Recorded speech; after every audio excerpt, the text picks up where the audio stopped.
Well done, Helen. And look, it is so important that Greens at every level of government show that we have the capacity to stand up and take a leadership role. And I really want to congratulate Helen for her decision to run for Deputy Mayor and wish her all the best in that, because Helen has the capacity to demonstrate that the Greens can step up to leadership roles at all levels of government, as has been shown in so many areas, in so many places around the world.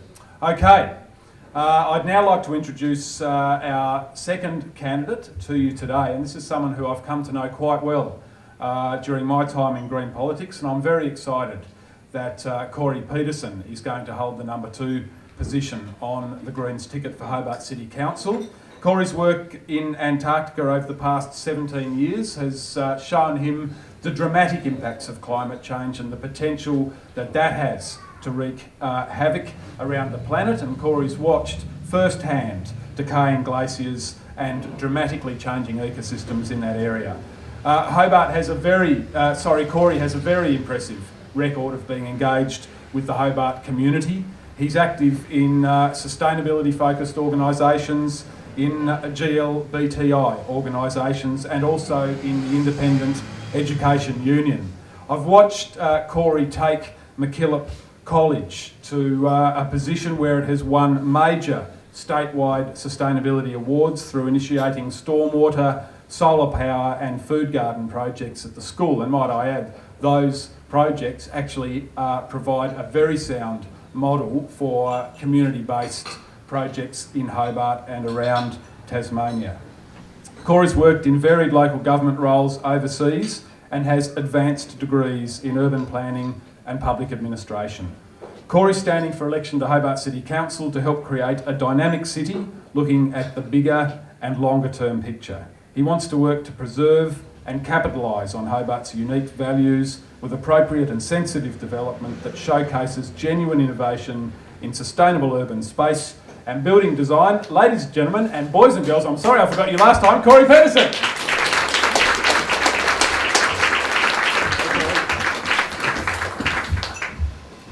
Thank you all for coming today. A lovely Sunday afternoon is just before us. I'd like to thank Nick and Helen for leading this whole effort off. It's going to be a fantastic next 2 months. Both Helen and Nick have enumerated in many ways and set targets for what we want to see happen in Hobart. And a lot of that is to capitalize on, as Nick said, the uniqueness of Hobart and the values that Hobart has in comparison to other regional areas, as well as our direct competition areas in the suburbs. We are a unique factor in southern Tasmania, and that is what needs to be preserved and protected. We need to make sure that it maintains itself as a people-friendly city. When I first got here in 1996, the economic doldrums were happening, people were leaving. There are holes in the city, more holes were being created because of the economic downturn for the state of Tasmania. That is turned around, but the holes remain. How are we filling the holes in this city? We are filling the holes in this city with community gardens, public spaces, affordable housing, public transport hubs, all the things that will make this city even better than Portland, Oregon, might I say. It's a fine example. We will leapfrog what has happened in Melbourne and is starting to happen in Sydney and Brisbane.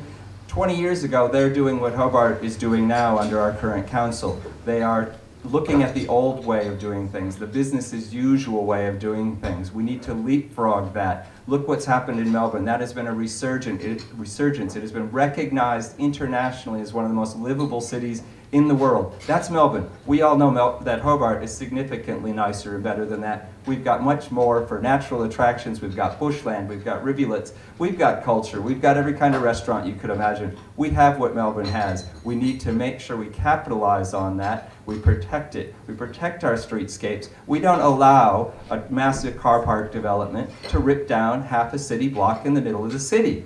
Against 61 submissions against it and 1 in favor. The 1 in favor said, quote, to give Hobart a city-like feel, we need this massive car park.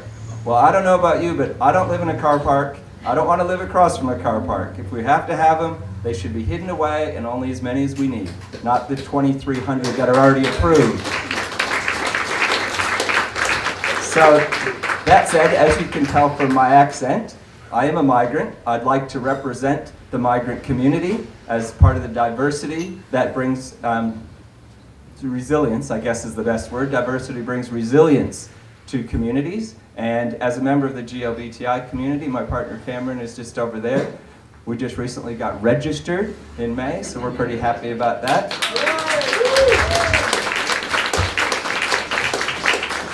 And the fact that Hobart and Tasmania is taking these steps forward to create a resilient, sustainable community gives me great hope. And I know that when I ran on council 2 years ago, it was the excitement around the Green campaign was there, and it's building again now, and we just need to keep it moving forward. One thing we do need from you, I know Helen's asked for a few things, is something that's not advertised very well is the fact that non-citizens can enroll to vote on the general manager's role in local council elections. So if you know someone who thinks they can't vote because they can't vote in state and federal level, they can vote locally. So you can get the forms from any of us. You can download it from Hobart City Council website. It's a quick form witnessed by somebody that's on the Tasmanian electoral roll, and away you'll go. You'll get your postal ballot in October. So thank you all very much. I'm looking forward to this campaign and working with this amazing team. Thank you.